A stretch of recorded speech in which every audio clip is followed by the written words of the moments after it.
دوستان عزیز السلام علیکم. امروز 17 مارت 2026 سال.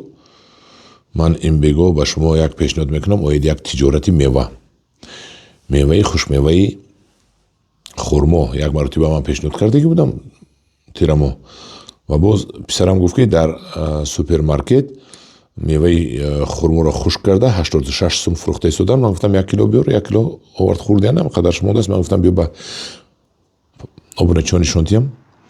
من همین میوه خرما است، خرمای کلچه خرما است که بدونه خرمایی که از آن من بود خشک کردم که هوای این بعضی بی رو بینید، بعضی بیاش رو بینید چخیل بعضی بستن 86 سومونی در سوپرمارکت بگذار 30 سومونی فروشید شما، بگذار 20 سومونی فروشید، لیکن خدا میدونه که 20-30 سومونی شما فروشید. این مولک قیمت است و بینید. لیکن ما خوش کردیم، سخت‌تر کردیم. بسیاری سخت میکنن. این آدم کدامی کرده است نمیدونم، از بگمانم از خارج کشور آورده شده است، ممکن از آذربایجان باشد یا که از ارمنستان باشد. این نهایت نازک نبینم خب ملایمک است. بسم الله الرحمن الرحیم یک تاشون ما میبریم. من ببینید دیدید دونه ندارد. همین خرمایی که خونه مانده است کلچه خرما دونه ندارد. این علاقه کم در گرمی کمتر حالا سخت‌تر کردنش در کار بود چون که ملایم کرده است.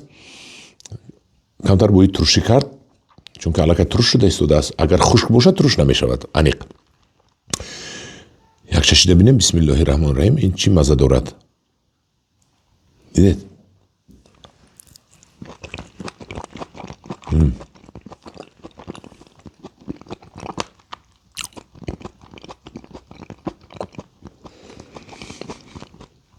اکنون اون خرمایی که ما خوش کردیم در خونه سخت‌تر کردیم.